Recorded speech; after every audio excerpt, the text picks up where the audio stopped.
ডান্ডা মেরে ঠান্ডা করার পদ্ধতি সম্ভবত কাজ করছে। ডুবে যাবার ভয়ে যে ব্যক্তি কখনো সাঁতার শিখতে নামে না, সে কখনোই সাঁতার শিখতেই পারে না।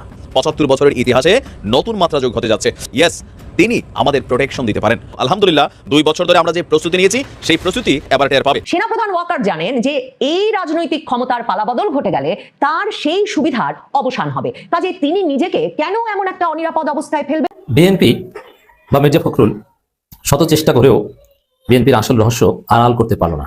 ভারতের প্রজাতন্ত্রী দিবসে বাংলাদেশের জাতীয়তাবাদী দল বিএনপির চেয়ারম্যান জনাব তারেক রহমানকে আমন্ত্রণ জানিয়েছেন। দর্শক, বলছিলাম ভারত বাংলাদেশের সীমান্ত লাগোয়া অন্তত 5টা পুরনো বিমান ঘাঁটি পুনরায় চালু করছে। বাংলাদেশে 12ই ফেব্রুয়ারি কি সত্যিই একটা নির্বাচন অনুষ্ঠিত হতে যাচ্ছে? এ প্রসঙ্গে অত্যন্ত গুরুত্বপূর্ণ হচ্ছে সেনাবাহিনী নির্বাচনটি চাইছে কিনা সে বিষয়টি।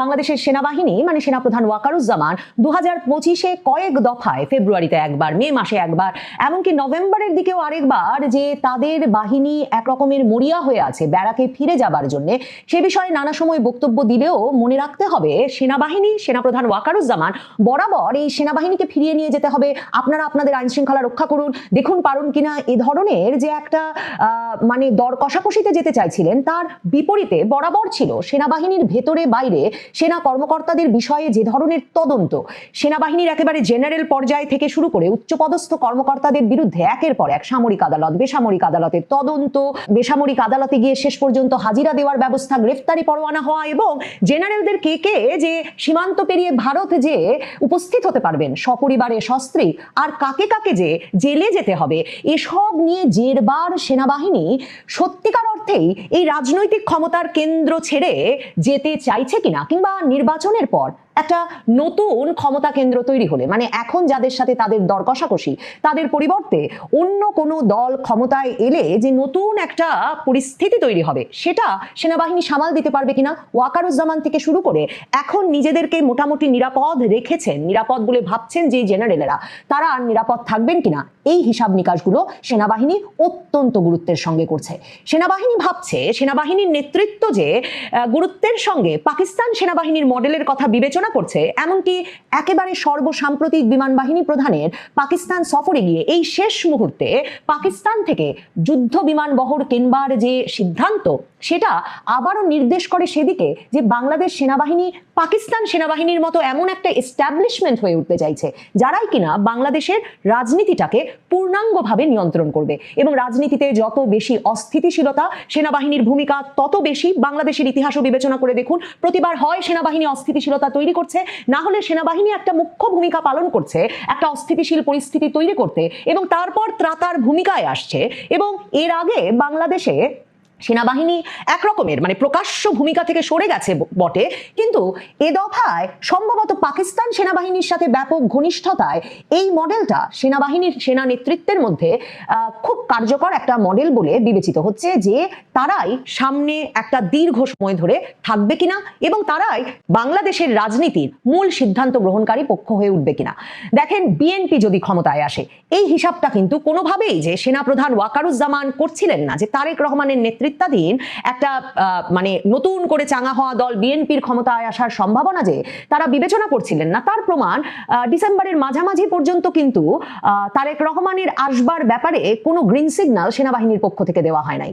সেনাবাহিনী 2024 সালের 5ই আগস্ট ক্ষমতা নিয়ে, মানে শেখ হাসিনা চলে গেছেন, তারা দায়িত্বে আছেন, এই ঘোষণা করে প্রথম বাংলাদেশের রাজনীতির মূল ধারায় জামায়াতে ইসলামী, হেফাজতে ইসলাম বাংলাদেশের নেতৃবৃন্দ, মামুনুল হকের মতো নেতাদেরকে বাংলাদেশের রাজনীতির মূল আলোচনায়, মূল ধারায় নিয়ে এলেন। এটা সেনাপ্রধান ওয়াকারুজ্জামানের 2024 সালের 5ই আগস্টের আন্দোলনের পর সরাসরি একটা অবদান বাংলাদেশের রাজনীতিতে। ধর্ম ভিত্তিক রাজনীতি করেন যে গোষ্ঠীটা, তাদেরকে রাজনীতির মূল ধারায় নিয়ে আসা, এবং অন্য যেই সব দল রাজনীতিটাকে ধর্মভিত্তিক রাজনীতি করেন না, সেসব দলকে এই দলগুলোর সাথে মিলিয়ে রাজনীতি করতে বাধ্য করা, এবং তার ফলে একটা সামাজিক রাজনৈতিক চিরস্থায়ী অস্থিতিশীলতার দিকে নিয়ে যাওয়া, এটাও একটা সম্পূর্ণত পাকিস্তান মডেল। 90-এর গণ আন্দোলনের পর যেই গণ আন্দোলনে বিপুল জনশক্তিতে এবং সমর্থনে জামায়াতে ইসলামী রাস্তায় ছিল, সেই আন্দোলনের পরে যে 3 জোটের রূপরেখা কিংবা মূল যে আলোচনা গণতন্ত্রের ফিরবার, সেখানে কিন্তু জামায়াতে ইসলামীকে বিএনপি, আওয়ামী লীগ এবং তখন শক্তিশালী বাম দলগুলো অন্তর্ভুক্ত করে নাই। তখন আলোচনা হয়েছে আওয়ামী লীগ নেতৃত্বাধীন 8 দল, বেগম খালেদা জিয়া মানে বিএনপির নেতৃত্বাধীন 7 দল, আর বাম দলগুলোর জোট 5 দলের মধ্যে, এবং সেই 3 জোটই আসলে পুরো রূপরেখাটা প্রণয়ন করেছে। তার মানে এই যে বাংলাদেশের বিএনপি আওয়ামী লীগ যে দ্বিদলীয় ব্যবস্থা চলছিল, সেই ব্যবস্থায় বরাবর একটা মিউচুয়াল আন্ডারস্ট্যান্ডিং ছিল যে ধর্মভিত্তিক রাজনৈতিক দলগুলো রাজনীতি করবে বটে, কিন্তু তারা বাংলাদেশের প্রধানতম রাজনৈতিক দিক নির্দেশক দল হয়ে উঠবে না। কিন্তু ওয়াকারুজ্জামান 2024-এর 5ই আগস্টের পর বাংলাদেশের রাজনীতিতে এই এলিমেন্টটা যুক্ত করলেন, এবং তার পরিকল্পনা ছিল যে খালেদা জিয়া মুক্ত হবেন, কিন্তু জানুয়ারি মাসে তিনি খালেদা জিয়াকে লন্ডনে চিকিৎসায় পাঠিয়ে দিলেন, এবং এরপর যখন ফিরতে দিলেন তখনও কিন্তু খালেদা জিয়ার কোনো প্রকাশ্য সভা সমাবেশের কোনো রকম বা ভার্চুয়ালি কোথাও যোগ দিয়ে কথা বলারও কোনো অনুমোদন ছিল না। তারেক রহমানকে দেশে ফিরতে দেওয়া ওয়াকারুজ্জামানের পুরো পরিকল্পনার মধ্যে ছিল না, কারণ ওয়াকারুজ্জামান চাইছিলেন, বা সেনা প্রধানের ওপর অ্যাসাইনমেন্টটা ছিল যে মানে এক রকমের নেতৃত্ব শূন্য, কিছুটা দিগ্ভ্রান্ত বিএনপি এবং জামায়াতে ইসলামী সহ ছাত্রদের যে দল, সেসবের মধ্যে একটা নির্বাচন অনুষ্ঠিত হয়ে যাবে, এবং তারপর সেনাবাহিনী দেখবে, পর্যবেক্ষণ করবে যে তারা কতটা স্থিতিশীলতা আনতে পারে, না হলে সেনাবাহিনী আবার একটা কোনো মডেল সাজাবে ঠিক পাকিস্তান ফর্মুলায়। দেখেন 2024-এর 5ই আগস্টের পর যে সরকার, সে সরকারে যে ছাত্ররা জায়গা পাবেন, সে সরকারের প্রধান পদগুলো যে নিরপেক্ষ লোক না খুঁজে, মানে আগে যেমন খোঁজা হয়েছে অন্তর্বর্তীকালীন সরকারে বা তত্ত্বাবধায়ক সরকারের মডেলের ক্ষেত্রে, সেই সব না খুঁজে এবার অন্তর্বর্তীকালীন সরকার যে বিএনপির সাজেশন, সাথে জামায়াতে ইসলামীর সাজেশন এবং ছাত্র প্রতিনিধিদের অংশগ্রহণের মাধ্যমে হবে, এই মডেল কার? এই মডেল সেনাপ্রধান ওয়াকারুজ্জামানের। বিএনপি ক্ষমতায় এলে সেনাপ্রধান ওয়াকারুজ্জামান বিপদে পড়বেন, কারণ সেনাপ্রধান ওয়াকারুজ্জামান জানেন যে তিনি মাসের পর মাস মির্জা ফখরুল ইসলাম আলমগীর যখন সেনা সদরে গিয়ে তার সঙ্গে সাক্ষাৎ করতে চেয়েছেন, একটা দ্রুত নির্বাচনের জন্য সেনাপ্রধানকে পাশে চেয়েছেন, সবচেয়ে বড় যে ক্ষেত্রে পাশে চেয়েছেন সেটা হচ্ছে তাদের নেতা তারেক রহমানকে ফিরিয়ে আনতে, সেনাপ্রধান ওয়াকারুজ্জামান সেক্ষেত্রে কোনো সমর্থন দেন নাই। সেনাপ্রধান ওয়াকারুজ্জামান জানেন যে নির্বাচনের যে কোনো পালা বদলে তিনি বিপদগ্রস্ত হবেন, কারণ তিনি চেষ্টা করেছিলেন বটে একটা রিফাইন্ড আওয়ামী লীগ, শেখ হাসিনাকে সরিয়ে দিয়ে হলেও একটা রিফাইন্ড আওয়ামী লীগ, নতুন ধরনের আওয়ামী লীগ সৃষ্টি, যখন তিনি তার পুত্র সম হাসনাত আব্দুল্লাহ সার্জিস আলমকে সেনা সদরে ডেকে সেই প্রস্তাব দিয়েছিলেন, কিন্তু তারা সেই কথা ফাঁস করে দেওয়ার পর তিনি কিন্তু আর আওয়ামী লীগের জন্য কোনো স্পেস তৈরির তো চেষ্টা করেননি, বরং তিনি জুলাই পদযাত্রার সময় এনসিপিকে সেনা গাড়িতে করে নিরাপদে ফিরিয়ে এনে আর গুলি করে আওয়ামী লীগ সমর্থকদের মেরে প্রমাণ করেছেন যে তিনি কাদের সঙ্গে আছেন বা কাদের সঙ্গে থাকতে বাধ্য হচ্ছেন, বা তার মূল অ্যাসাইনমেন্টটা কি। তাহলে সেনাপ্রধান ওয়াকারুজ্জামান এখন কোনো ক্ষমতার পালাবদল ঘটতে দেবেন কেন? অক্টোবরে মানবাধিকার সংগঠনগুলো হিসাব করে বলেছিল যে 24-এর 9ই আগস্ট থেকে 25-এর 30শে সেপ্টেম্বর পর্যন্ত অন্তত 40 জনের মৃত্যু হয়েছে বিচার বহির্ভূত হত্যাকাণ্ডে। এই বিচার বহির্ভূত হত্যাকাণ্ডের হিসাব পাওয়া যায়। এছাড়া সারা বাংলাদেশে অজ্ঞাতনামা লাশের সংখ্যা যে সংকটজনক হারে প্রতি মাসে বাড়ছে, সেটাও কিন্তু এই বিপদের সময়ও মানবাধিকার সংগঠনগুলো প্রায়ই মনে করাচ্ছে।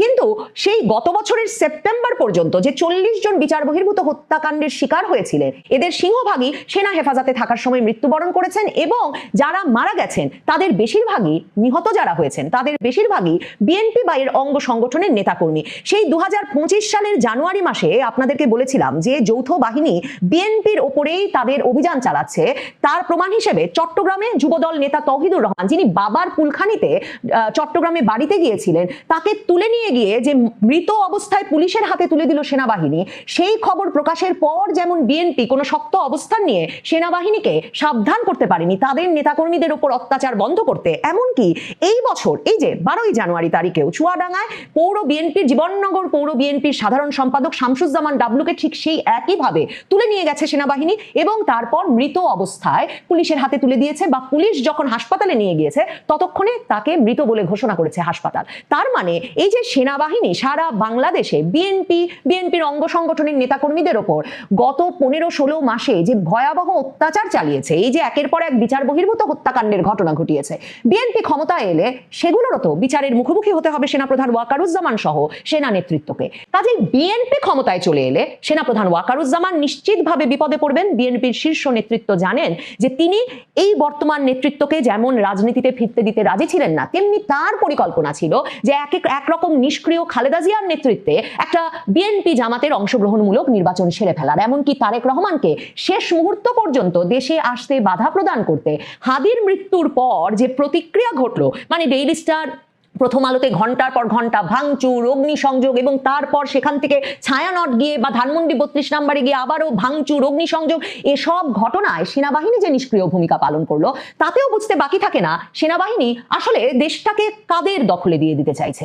সেনাপ্রধান ওয়াকারুজ্জামান যাদেরকে 2024-এর 5ই আগস্টে মূলধারার রাজনীতিতে নিয়ে এসেছেন, তারা যদি নেতৃত্বে না থাকতে পারেন তাহলে যেসব দর কষাকষির মাধ্যমে সেনাপ্রধান ওয়াকারুজ্জামান জেনারেলদের একাংশকে সেফ এক্সিট দিয়েছেন গত কমাসে, এবং যাদের একটা অংশ আবার শুধুমাত্র ভারতে আটকা পড়েছেন তাই নয়, ভারত থেকে এরই মধ্যে তাদের নিজ নিজ পছন্দের দেশে চলে গেছেন, এমন খবরও পাওয়া যাচ্ছে। সেনাপ্রধান ওয়াকার জানেন যে এই রাজনৈতিক ক্ষমতার পালাবদল ঘটে গেলে তার সেই সুবিধার অবসান হবে। কাজে তিনি নিজেকে কেন এমন একটা অনিরাপদ অবস্থায় ফেলবেন? বাংলাদেশ সেনাবাহিনী সব দিক থেকেই এখন পাকিস্তান সেনাবাহিনীর মডেল অনুসরণ করতে চাইছে, এবং সেদিক থেকেও একটা কট্টর ভারত বিরোধিতার রাজনীতি বাংলাদেশে সেনাবাহিনীকে শুধুমাত্র যে সামরিক শক্তির কারণে গুরুত্বপূর্ণ করে তোলে তাই নয়, এর ফলে সামরিক খাতে যে ধরনের বাজেট বরাদ্দ বৃদ্ধি পায়, অস্ত্রশস্ত্র, যুদ্ধাস্ত্র, সরঞ্জামাদি কেনার ক্ষেত্রে যে ধরনের উদ্যোগে মানে দেশকে, রাষ্ট্রকে সামিল করা যায়, সেটা সরাসরি সেনাবাহিনীকে এবং সেনা নেতৃত্বকে আর্থিকভাবে লাভবান করে। মানে সেদিক থেকেও বাংলাদেশে একটা কট্টর ভারত বিরোধিতার রাজনীতি এবং ভারতকে একটা শত্রু রাষ্ট্র গণ্য করে আগামী রাজনীতিতে বাংলাদেশের অগ্রসর হওয়া সেনাবাহিনীকে তার গুরুত্বের স্থানে অধিষ্ঠিত রাখে। সেনাবাহিনী সেদিক থেকেও ওই রাজনীতিকেই তাদের জন্য লাভজনক বলে মনে করছে। সেই পক্ষটি ক্ষমতায় না এলে সেনাবাহিনীর জন্য যে বিপদ সৃষ্টি হতে যাচ্ছে তাতে তারা কেন নির্বাচন চাইবেন সে প্রশ্ন তোলাও জরুরি। সেনাবাহিনী নির্বাচন কমিশনে গিয়ে বারবার বলছে যে মোতায়েন করা সেনা সদস্যরা যাতে প্রিজাইডিং অফিসারের অনুমতি ছাড়াই নিজ উদ্যোগে ভোট কেন্দ্রে ঢুকতে পারেন নিজ সিদ্ধান্তে, সেই অনুমতি নির্বাচন কমিশনকে দিতে হবে। এই যে ভোট কেন্দ্রে প্রয়োজন অনুযায়ী সেনাবাহিনীর ঢুকে পড়ার অনুমোদন চাইছে সেনা নেতৃত্ব, সেটাও অত্যন্ত একটা তাৎপর্যপূর্ণ দাবি বটে। বিএনপি বা মির্জা ফখরুল শত চেষ্টা করেও বিএনপির আসল রহস্য আড়াল করতে পারল না। বিএনপির একাংশ সব কিছু ফাঁস করে দিল। দর্শক, কথা বলছি গণভোট নিয়ে। বিএনপি কার্যত গণভোটেরই বিরুদ্ধে। পরিস্থিতির শিকার হয়ে গণভোট মেনেছে, আলু পিয়া সংরক্ষণাগার হয়নি, কিন্তু গণভোট হচ্ছে, হবে। এখন বিএনপি জোরালোভাবে না ভোটের পক্ষে মাঠে নেমেছে, যে অ্যাট এনি কস্ট না ভোট বিজয়ী করতে হবে। হা ভোট বিজয়ী হলে বিএনপি শেষ। ওই যে মানে এটা অবশ্য না ভোট বিজয়ী করতেছে, এটা বিএনপি নিজেরা নিজেদের ধ্বংস ডেকে এনেছে। না ভোটের মধ্য দিয়েই বিএনপি ধ্বংস হবে। কিন্তু বিএনপি যে কারণে হোক না কেন, তারা না ভোটের পক্ষে জোরালোভাবে মাঠে নেমেছে। তারা না ভোট বাস্তবায়ন করতে চায়, না ভোটকে জিতাতে চায়। কিন্তু এটা আবার উপরে উপরে বলছে না, এখানে তাকিয়ে নীতি অবলম্বন করছে। তার উপরে বলছে যে না ভোটের পক্ষে যাওয়ার সুযোগ নেই। বিএনপি নেতারা মূলত বা বিএনপি চাচ্ছে যে গণভোট বিষয়টাই অনেকটা ইরেলেভেন্ট করে দিই, গণভোট নিয়ে কোনো আলোচনাই নাই হোক না হোক। এবং আসলে গণভোট নিয়ে তেমন আলোচনা হচ্ছে না। তবে এনসিপি সব থেকে সিরিয়াস, সেকেন্ডলি জামাত সিরিয়াস, কিন্তু বিএনপি গণভোট নিয়ে কথাই বলছে না। সাংবাদিকদের চাপাচাপিতে শুধু মির্জা ফখরুল একটা লাইন বলেছে, কি না ভোটের পক্ষে যাওয়ার সুযোগ নেই। কিন্তু বাস্তবতা কি, এটা কি সত্য? এই যে না ভোটের পক্ষে যাওয়ার সুযোগ নেই, এটা হচ্ছে আসলে বিএনপির যে সঠিক অবস্থান, যে বিএনপি আসলে না ভোটের পক্ষে, ওটা আড়াল করার চেষ্টা। বাস্তবে হচ্ছে বিএনপি না ভোটের পক্ষে, হা ভোটের বিরুদ্ধে। আর বিএনপি যে না ভোটের পক্ষে, বিএনপি এখানে চায়, আমি এটা আগেই বলেছি যে বিএনপি হাইকমান্ড অধস্তর মাঠ পর্যায়ের নেতাকর্মীদের শিখিয়েছে যে তোমরা না ভোটের পক্ষে থাকবা, এবং আওয়ামী লীগ থেকে শুরু করে সাধারণ জনগণকে বোঝাবা যে না ভোট দিতে হবে। কেন না ভোট দিতে হবে? না ভোট বিজয়ী হলে 16 ডিসেম্বর থাকবে না, 26শে মার্চ থাকবে না, 71 থাকবে না, থাকবে শুধু 24। আওয়ামী লীগ থাকবে না, আওয়ামী লীগ বাঁচবে না, চিরতরে নিষিদ্ধ হয়ে যাবে। অতএব আওয়ামী লীগ বিএনপি সবাই মিলে যেন, আর বিএনপি সমস্যা হচ্ছে যে তাহলে 31 দফার কোনো গুরুত্ব থাকে না। এত কষ্ট করে 31 দফা বললাম, 31 দফার যৌক্তিক দফাগুলো এই হাভোটের মধ্যে এসে যায়, তাহলে আমরা কি বলে রাজনীতি করব? আর বিএনপির বেশ কিছু নোট অফ ডিসেন্ট এখানে ইনক্লুড করা হয়েছে গণভোটের প্রশ্নমালায়। অতএব এই জায়গায় হা ভোটের পক্ষে যাওয়ার সুযোগ নেই। আমাদেরও মানে বিএনপিরও না ভোটের পক্ষে থাকতে হবে। আর আওয়ামী লীগকে বোঝাতে হবে যে আপনাদের জন্য জরুরি এই গণভোটে না ভোটকে পরাজিত করা। এই ট্রেনিং অলরেডি বিএনপির মাঠ পর্যায়ের নেতাকর্মীদের হাইকমান্ড দিয়েছে, কিন্তু এটা গোপন। উপরে তারা বলছে যে না না আমরা হা ভোটেরই পক্ষে। মানে প্রধান কৌশল হচ্ছে চুপ থাকবে, আর দ্বিতীয় প্রধান কৌশল হচ্ছে গোপনে তারা না ভোটের পক্ষে প্রচারণা চালাবে, আর বাধ্য হলে বলবে যে না আমরা হা ভোটের পক্ষে। কিন্তু বিএনপি যে না ভোটের পক্ষে, এটা তারা আড়াল করতে পারছে না। ঘটনা ফাঁস হয়ে যাচ্ছে, সত্য উদ্ঘাটিত হয়ে যাচ্ছে। আসলে এই আধুনিক যুগে, তথ্য প্রযুক্তির এই যুগে, আপনি এভাবে গোপন ট্রেনিং দিয়ে গণভোট নিয়ে এত বড় একটা প্রতারণার আশ্রয় নিতে পারবেন না। আপনার অবস্থান জাতির সামনে স্পষ্ট হবে। বিএনপি যে না ভোটের পক্ষে, এটা জাতি জানবেই, কিছু করার নেই। খবর, গণভোটে হা জিতলে বিসমিল্লাহ আল্লাহর নাম পরাজিত হবে কৃষক দল নেতা। বুঝতে পারছেন যে গণভোটে হা জিতলে বিসমিল্লাহ ও আল্লাহর নাম পরাজিত হবে। এর মানে এই যে কৃষক দল নেতা যে কথাটা বললেন, এটাকে তিনি আন্দাজে বলেছেন না তার কাছে ওহী এসেছে? হ্যাঁ, গুলশান বিএনপি কার্যালয় থেকে তার কাছে ওহী গেছে। সমস্ত বিএনপির মাঠ পর্যায়ে নেতাদের বিএনপি শিখিয়েছে যেভাবে হোক হাবুডের বিজয় ঠেকাতে হবে, না ভোটকে জিতাতে হবে। কারণ কি, হা জিতলে এতদিন বলেছে যে 16 ডিসেম্বর থাকবে না, 26 মার্চ থাকবে না, 71 থাকবে না, এটা আওয়ামী লীগকে বোঝাচ্ছে। এখন ধর্মীয় লোকজনকে বোঝানোর চেষ্টা করছে বিসমিল্লাহ থাকবে না, আল্লাহর নাম পরাজিত হবে। এখন আন্দাজে স্বাভাবিকভাবে সরল মনে যদি বিএনপি কোনো নেতা বক্তব্য দেয়, তাহলে অবলীলায় হাবটের পক্ষেই তার বক্তব্য চলে আসবে। কিন্তু বারবার জয়নুল আবেদিন ফারুক, সে শেরপুরের বিএনপি নেতা, এখন আবার এই কৃষক দল নেতা, আরো অনেকে, আপনি দেখেন যে ইউনূস সরকার হাবটের পক্ষে প্রচারণা চালায়, তাতে বিএনপির অ্যাক্টিভিস্টরা খেপে যায় যে ইউনূস সরকার কেন প্রচারণা চালাবে, তাই তো নিরপেক্ষ থাকবেন। তাহলে ঘুরে ফিরে বিষয়টা কি দাঁড়াচ্ছে, যে বিএনপি না ভোটের পক্ষে। তো সবাই কেন এভাবে না ভোটের পক্ষেই বলছে আন্দাজে? না, এটা তো আওয়ামী লীগের হওয়ার কথা, বিএনপি কেন হয়েছে? বিএনপির গুলশান কার্যালয় নেতাদের ট্রেনিং দিয়েছে না ভোটের পক্ষে, তার ফলে তাদের মুখ ফসকে না ভোট বেরিয়ে যাচ্ছে। অতএব আড়াল করার চেষ্টা করে লাভ নেই। নারায়ণগঞ্জ জেলা কৃষক দলের নেতা জুয়েল আরমান রবিবার ফতুল্লায় আয়োজিত এক দোয়া ও শীতবস্ত্র বিতরণ অনুষ্ঠানে জনগণকে আগামী জুলাই সনদের গণভোটে না ভোট দেওয়ার পরামর্শ দিয়েছেন। তিনি বলেন, গণভোটে হা জয়ী হলে সংবিধানের গুরুত্বপূর্ণ অংশ বিসমিল্লাহ ও আল্লাহর নামে শুরু করলাম পরাজিত হবে। এই লোককে সংবিধান বুঝেন?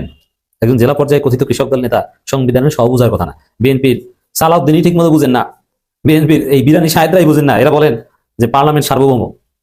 বাংলাদেশের সংবিধান বা ওয়েস্টমিনিস্টার ডেমোক্রেসি, বিশেষ করে লিখিত সংবিধান যদি বুঝেন, তাহলে কিছুতেই পার্লামেন্টকে সার্বভৌম বলা যায় না। কিন্তু বলছেন, সালাউদ্দিনও বলেছেন। সেখানে একজন কৃষক দলের নেতা, সে তো আলু পেঁয়াজই বুঝে না ঠিক মতো, সে কিসের সংবিধান বুঝবে? কিন্তু আর বিএনপির লোকজন তো সাধারণত শিক্ষিত হয় না, আপনারা জানেন। তার মানে সে এটা বুঝলো কি হবে? এটা তারেক রহমানের শিখিয়েছে, রুহুল কুদ্দুস কাজলরা ট্রেনিং দিয়েছে, যারা আইন বোঝেন, সংবিধান বোঝেন। মিস্টার মাহবুবউদ্দিন খোকনরা, মিস্টার কায়সার কামালরা শিখিয়েছেন যে এই সেই এভাবে বলতে হবে। মির্জা ফখরুল আড়াল করার চেষ্টা করে লাভ আছে? নেই। এটা গুজব যে বিসমিল্লাহ আল্লাহর নাম এটা থাকবে না।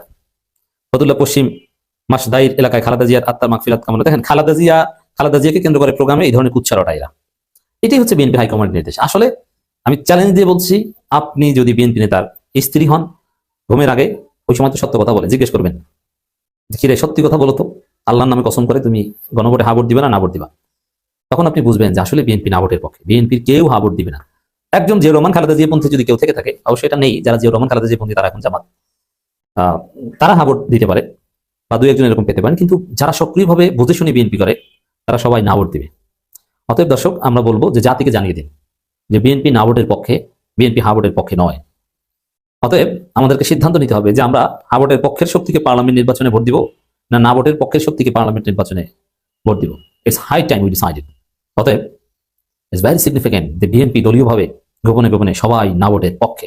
ভারতের প্রজাতন্ত্রী দিবসে বাংলাদেশের জাতীয়তাবাদী দল বিএনপির চেয়ারম্যান জনাব তারেক রহমানকে আমন্ত্রণ জানিয়েছেন। এখন প্রশ্ন হলো, বাংলাদেশের এই সর্ববৃহৎ রাজনৈতিক দলের যিনি এই মুহূর্তে প্রধান কাণ্ডারি জনাব তারেক রহমান কি ভারতের প্রজাতন্ত্রী দিবসে ভারতে যাবেন, না বাংলাদেশে ভারতের যে হাই কমিশন আছে সেই হাই কমিশনের অফিসে যাবেন? এটাই এখন দেখার বিষয়।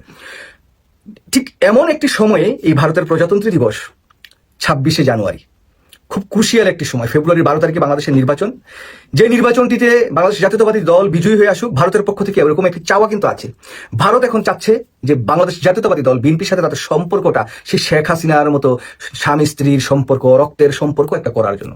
তো এই জন্যই ভারতের অনেক বিশ্লেষক বলছেন, হ্যাঁ, বাংলাদেশের মানুষ তো একটা সময় বলেছে, যে বাংলাদেশের জনগণ একটা সময় আমাদেরকে বলেছে, রাজনীতিবিদরা বলেছে যে তোমরা শুধু আওয়ামী লীগের সাথে সম্পর্ক রাখো, বিএনপির সাথে তো সম্পর্ক রাখো না, তোমরা কেন রাখো না? তো আমরা এখন বিএনপির সাথে সম্পর্ক রাখতে চাই, বিএনপির সাথে সম্পর্ক করতে চাই। মানে কত বড় দূরত্বতা বুঝতে পারছেন আপনারা? মানে শেখ হাসিনা যখন রাষ্ট্র ক্ষমতায় ছিল, বিএনপিকে ইচ্ছে মতো বাস দিয়েছে। এখন শেখ হাসিনা পালাইছে, এখন তারা উল্টা কথা বলছে, তোমরাই তো বলছো আমরা বিএনপির সাথে সম্পর্ক রাখি না। এখন আমরা বিএনপির সাথে সম্পর্ক ভালো করতে চাচ্ছি। বিএনপির যিনি প্রধান, তাকে আমরা এখন আমন্ত্রণ জানাচ্ছি ভারতে আসতে। তিনি যদি ভারতে না আসেন, তাহলে বাংলাদেশের যে হাই কমিশনার আছে, হাই কমিশনে যাবেন, যে সেখানে ভারতের যে প্রজাতন্ত্রী দিবস আছে সেই উৎসব পালন করবেন। মানে কত সুন্দর একটা কথা না? মানে বাংলাদেশের অনেক সবচেয়ে বড় রাজনৈতিক দল বিএনপির অনেক কি করা উচিত? ঢাকঢোল পিটে ভারতের প্রজাতন্ত্রী দিবসে ভারতের হাই কমিশনে গিয়ে উপস্থিত হওয়া উচিত, নাকি উপস্থিত হওয়া উচিত না? এটা অবশ্য বাংলাদেশের জাতীয়তাবাদী দল বিএনপি নির্ধারণ করবে। তারা কি ভারতের প্রজাতন্ত্রী দিবসে ভারতের হাই কমিশনে গিয়ে নমনম করে আসবেন, নাকি 12 তারিখের যে নির্বাচন সেই নির্বাচনটার দিকে ফোকাস করবেন? যদি আমার এখানে নিজের একটা মানে ওপিনিয়ন আছে আর কি, আমার ব্যক্তিগত ওপিনিয়ন বলা যায়, যদি তারেক রহমান জানুয়ারির 26 তারিখে ভারতের প্রজাতন্ত্রী দিবসে ভারত না গিয়েও বাংলাদেশে অবস্থানরত ভারতের যেই হাই কমিশন বা যে অফিস আছে সেই জায়গায় যে তিনি উপস্থিত হন, তাহলে বিএনপির রাজনীতি এই জায়গায় ফুল স্টপ হবে ইনশাল্লাহ। এটা আমি দৃঢ়ভাবে বিশ্বাস করি, কারণ বাংলাদেশের মানুষ আমার মনে হয় না যে 12 তারিখ পর্যন্ত ওয়েট করবে বিএনপিকে বুঝাতে যে আমরা তোমাদেরকে চাই না, আমরা তোমাদেরকে ভোট দিব না। শুধুমাত্র যদি জনাব তারেক রহমান বা কেউ যদি চায় সেখানে, তবে বিএনপির পক্ষ থেকে বিএনপির যে কোনো একজন চেলাপেলা সাধারণ একজনকে দিয়ে একটা নোট পাঠায় দাও যে তোমাদের প্রজাতন্ত্র দিবসে আমরা তোমাদের সাথে সহমর্মিতা জানাই, ভালোবাসা জানাই, সবকিছু জানাই, তোমরা ভালো থাকো, সুখে থাকো। যদি এটা করেন, এটা রাষ্ট্রীয়ভাবে সৌহার্দ্যপূর্ণ সম্পর্ক, একটা দেশের কূটনীতিককে তিনি একটু শুভেচ্ছা জানাতে পারেন, অভিনন্দন জানাতে পারেন, এটা পর্যন্ত স্বাভাবিক। যদি বিএনপি এটা করেন, তাহলে বিএনপির রাজনীতিটা বাংলাদেশে এই 12ই ফেব্রুয়ারি যে নির্বাচন, 13দশ জাতীয় সংসদ নির্বাচন, সেই জায়গায় ঠিক থাকবে। হাড্ডাহাড্ডি একটা লড়াই হবে, কে রাষ্ট্র ক্ষমতায় আসবে সেটা বলা মুশকিল এই মুহূর্তে দাঁড়িয়ে। তবে বিএনপিরও সম্ভাবনা আছে, জামাতেরও সম্ভাবনা আছে, আবার বিএনপির দলের ভিতরেও ঝামেলা ঝুমেলা আছে, স্বতন্ত্র প্রার্থী আছে অসংখ্য, জামাত এখন সমস্যা আছে তাদের জোটকে নিয়ে। তারপরেও বলি, যদি এই ভারতের ট্র্যাপে বাংলাদেশ পাড়া না দেয়, বাংলাদেশ জাতীয়তাবাদী দল পাড়া না দেয়, তাহলে নির্বাচনটা তারা খুব স্ট্রংলি একটা পার্টিসিপেটারি একটা নির্বাচন হবে, এবং জনগণের সেই জায়গায় কাকে ভোট দিবে মানে এখন পর্যন্ত কিন্তু বুঝাচ্ছে না ঠিক, মানে একটা ইয়ার ভিতর রাখছি, একটা ধোঁয়াশার ভিতর রাখছি আর কি। তো যদি তারেক রহমান যায়, তাহলে সেই জায়গায় জনগণ বলবে, ও তারেক রহমান ভারতের হাইকমিশনের অফিসে যে উপস্থিত হয়েছে ভারতের প্রজাতন্ত্র দিবসে, আছে ঠিক আছে, বাংলাদেশের প্রজাতন্ত্র দিবসে আমরা নিজেরাই করব, আর তারেক রহমানের দরকার নাই। সুতরাং এটা বুঝাই দিবে যে আমরা তোমার 12 তারিখে আর ভোট দিব না। বাংলাদেশের প্রেক্ষাপটটা এখন এরকম একটা সিচুয়েশনে দাঁড়িয়েছে। এখন সিদ্ধান্ত জনাব তারেক রহমানকে নিতে হবে। তারেক রহমান ভারতে যাবেন না ভারতের হাইকমিশনারে যাবেন, না তিনি তার পার্টি বসে বসে নির্বাচন পরিচালনা যেভাবে করছেন সেটা করবেন, এবং তার দলের ভিতরে অভ্যন্তরে যে কোন দলটা লেগে আছে, যে স্বতন্ত্র প্রার্থীগুলো এখনো বসাতে পারে না, সেই স্বতন্ত্র প্রার্থীদেরকে মানে হাত পা দলের তেল টেল মালিশ টালিশ করে এদেরকে বুঝায় টুঝে বসানো যদি যায়, তাহলে জনাব তারেক রহমান নির্বাচনটা ভালোভাবে করতে পারবেন। তাহলে বিএনপি দলটার জন্য কিন্তু ভালো হবে। যাই হোক, সুপ্রিয় দর্শক শ্রোতা, দেখা যাক এখন বিএনপি চেয়ারম্যান জনাব তারেক রহমান ভারতেই যান না হাই কমিশনে যান। যদি যান তাহলে তো বিবেচনাজনক। দর্শক, বলছিলাম ভারত বাংলাদেশের সীমান্ত লাগোয়া অন্তত 5টা পুরনো বিমান ঘাঁটি পুনরায় চালু করছে। এই সকল বিমানবন্দরগুলো ব্রিটিশ আমলে তৈরি করা পরিত্যক্ত অবস্থায় পড়েছিল, সেগুলো আবারও সচল করার সিদ্ধান্ত নিয়েছে এবং সচল করার কাজ শুরু করে দিয়েছে। এই বার্তা কি জানান দিচ্ছে আমাদেরকে, আমরা কি খুব ভালো করে মনোযোগ দিয়ে বুঝতে পারছি? মানবজমিনের শিরোনামটা দেখুন, তারপরে টাইমস অফ ইন্ডিয়ার শিরোনামটা দেখাবো। মানবজমিন বলছে বাংলাদেশ লাগোয়া পুরনো 5 বিমান ঘাঁটি সক্রিয় করছে ভারত। মানবজমিন যখন টাইমস অফ ইন্ডিয়াকে রেফারেন্স দিয়ে তথ্যটা দিচ্ছে, তখন টাইমস অফ ইন্ডিয়ার শিরোনামটা দেখুন, সেখানেও তারা চিকেন নেক এলাকায় সিকিউরিটি বাড়ানোর উদ্দেশ্যে 5টি পুরনো বিমান ঘাঁটি সচল করার উদ্যোগের কথা বলছে। চলুন এবার বিস্তারিত খবরে কি বলা হচ্ছে, টাইমস অফ ইন্ডিয়া কি বলেছিল, মানবজমিন যেটাকে উদ্ধৃত করছে সেখানে যায়। বাংলাদেশের সঙ্গে সম্পর্কের অবনতির আবহে চিকেন নেক নামে পরিচিত শিলিগুড়ি করিডোরের নিরাপত্তা বৃদ্ধির পদক্ষেপ নিয়েছে ভারত। দ্বিতীয় বিশ্বযুদ্ধের সময়কার 5টি পুরনো বিমান ঘাঁটি পুনরায় সচল করার ঘোষণা দিয়েছে দেশটির সরকার। এসব ঘাঁটি ব্রিটিশদের জন্য তৈরি, এই খবর দিয়েছে টাইমস অফ ইন্ডিয়া। যেটা বললাম, টাইমস অফ ইন্ডিয়ার শিরোনাম দেখালাম। এতে বলা হয়েছে, প্রাথমিকভাবে জলপাইগুড়ির আমবাড়ি ও পাঙ্গা, দক্ষিণ দিনাজপুরের বালুরঘাট, মালদহের ঝালঝালিয়া এবং আসামের ধুবড়ী জেলায় অবস্থিত ঘাঁটি সচল করা হবে। প্রথম ধাপেই তারা 5টি করছে, এরপরে আরও করার পরিকল্পনা রয়েছে। ভারত সরকারের বিভিন্ন সূত্র বলছে, এই পদক্ষেপের মূল কারণ বাংলাদেশের সঙ্গে সাম্প্রতিক সময়ের সম্পর্কের অবনতি। বোঝা যাচ্ছে ব্যাপারটা। চিকেন নেক নিয়ে ভারত সরকারের মধ্যে নিরাপত্তা উদ্বেগ তৈরি হয়েছে। দ্বিতীয় বিশ্বযুদ্ধের সময় মিয়ানমার ও উত্তর পূর্বাঞ্চলীয় রাজ্যগুলোতে জাপানি সেনাদের ঠেকাতে পশ্চিমবঙ্গ, আসাম, ত্রিপুরা কয়েকটি বিমান ঘাঁটি স্থাপন করেছিল তৎকালীন ব্রিটিশ ঔপনিবেশিক সরকার। সে সময় বাংলাদেশের লালমনিরহাট জেলাতেও একটি বিমান ঘাঁটি তৈরি করা হয়েছিল, যেটা এখন লালমনিরহাটে পরিত্যক্ত অবস্থায় আছে, যেটা বাংলাদেশ বিমান বাহিনী সচল করার আবার এদিকে উদ্যোগ নিচ্ছে। ভারতের সরকারি কর্মকর্তা টাইমস অফ ইন্ডিয়াকে জানিয়েছেন, সম্প্রতি তারা সংবাদ পেয়েছেন বাংলাদেশের সরকার লালমনিরহাটের বিমান ঘাঁটিকে পুনর্গঠন করার সিদ্ধান্ত নিয়েছে, যেটা একটু আগে বললাম। এই সংবাদ পাওয়ার পরই কেন্দ্রীয় সরকার পূর্ব ও উত্তর পূর্বাঞ্চলীয় রাজ্যগুলোর ঘাঁটিগুলো সক্রিয় করার পদক্ষেপ নিয়েছে। বাংলাদেশের সঙ্গে কূটনৈতিক সম্পর্কের অবনতির জেরে এরই মধ্যে সীমান্তবর্তী অঞ্চলে ভারতের সামরিক উপস্থিতি দৃশ্যমানভাবে বৃদ্ধি পেয়েছে। তারা সামরিক অন্তত 3টি নতুন ঘাঁটি করেছে, এই খবরটা পুরনো খবর। এবার 5টি পরিত্যক্ত বিমান ঘাঁটি, বিমানবন্দর তারা সচল করছে। সব মিলিয়ে এই যে বলা হচ্ছে যে কৌশলগত দিক থেকে শিলিগুড়ি করিডোর কিংবা চিকেন নেকের গুরুত্ব ভারতের কাছে অসীম, কারণ 20 থেকে 22 কিলোমিটার প্রশস্ত এই পথটি ভারতের উত্তর পূর্বাঞ্চলীয় 7টি প্রদেশকে দেশটির মূল ভূখণ্ডের সঙ্গে যুক্ত গুরুত্ব রেখেছে। এছাড়া এই পথে ভারতের সঙ্গে সীমান্ত আছে নেপাল, ভুটান ও বাংলাদেশের। তাদের জন্য খুবই সেন্সিটিভ এলাকা, এবং সেই সেন্সিটিভ এলাকা ভারতের আরও বেশি মাথা ব্যথার কারণ হয়েছে বাংলাদেশ থেকে নানা ধরনের বক্তব্যে। বাংলাদেশের নতুন ছাত্র সংগঠনের তরুণ ক্যাপ্টেন, যাকে ক্যাপ্টেন উপাধি দেওয়া হয়েছিল, সেই ক্যাপ্টেন মানে প্রকাশ্যে বলেছেন চিকেন নেক, সেভেন সিস্টার এগুলো সব আলাদা করে দেওয়া হবে, সেভেন সিস্টারকে আলাদা করে দেওয়া হবে ভারত থেকে। এই ধরনের বক্তব্যের পরেই ভারত সরকারের নানামুখী কর্মকাণ্ড আমরা দেখছি, যে ব্যাপারে বাংলাদেশের সঙ্গে রাজনৈতিক সম্পর্ক না থাকার কারণে পরিস্থিতি উত্তপ্তই হচ্ছে, কিন্তু আমরা কোনো প্রতিকার করতে পারছি না। একদিকে লালমনিরহাটের বিমান ঘাঁটি সচল করার বাংলাদেশের উদ্যোগকে ভারত এটাকে ব্যাড সিগন্যাল হিসেবে দেখছে। তাহলে কি আমরা প্রতিনিয়ত ভারতকে ব্যাড সিগন্যাল দিয়ে চলেছি? আর এই ব্যাড সিগন্যাল যদি দিয়েই চলি, তাহলে ব্যাড সিগন্যাল দিয়ে আমাদের কতটা লাভ হচ্ছে? আমরা কি প্রবল পরাক্রমশালী এমন একটা দেশে পরিণত হয়েছি যে দেশ চাইলেই ভারতের সঙ্গে যুদ্ধে লিপ্ত হয়ে বিজয় অর্জন করা সম্ভব? দর্শক, আপনার মতামত জানিয়ে লিখতে পারেন আমাদের কমেন্ট বক্সে। এই সেন্সিটিভ ব্যাপারটা একেবারে হেলাফেলা করার ব্যাপার নয়। যখন ভারত বাংলাদেশের ইস্যুতে উত্তেজনা তৈরি করছে সীমান্তে, ঠিক সেই সময় বাংলাদেশের নানা প্রেক্ষাপটে পাকিস্তান থেকে নানা ধরনের কথাবার্তা আসছে। ভারত বাংলাদেশে আক্রমণ করার চেষ্টা করলে পাকিস্তানের মিসাইল সেগুলোর জবাব দেবে। এই ঘটনাগুলো আমাদেরকে ভাবাচ্ছে যে পরিস্থিতি ভিন্ন খাতে যায় কিনা।